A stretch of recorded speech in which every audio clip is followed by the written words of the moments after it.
বলিলেন, কাঠা পিছু 50 টাকা। ক কাঠার জন্য টাকা পাঠালে? মোটে 2 কাঠা। এখনই থাক, 15ই আগস্ট কেটে যাক, সীমানা কমিশনের রায় বের হোক, পরে। 15ই আগস্ট পার হয়ে গেল, সীমানা কমিশনের রায় আর বাহির হয় না। আমার স্ত্রী বলিলেন, একবার জমিটা দেখে এসো না, বিনার কাকাকে সঙ্গে নিয়ে যাও। অনেক লোক আসছে, ময়মনসিং, পাবনা, নোয়াখালী থেকে পালিয়ে। আমাদের পাশের বাড়ির ফ্ল্যাটগুলো সব বোঝাই।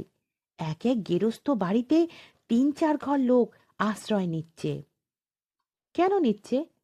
কোথাও তো কোনো গোলমাল নেই। তা কি জানি বাপু, অত শত জিজ্ঞেস করছে কে? বিনাদের বাড়ি, ওর পিস্তত ভাই আর বিনার দাদামশাইয়ের ছোট ভাই এসেছেন ছেলে মেয়ে নিয়ে।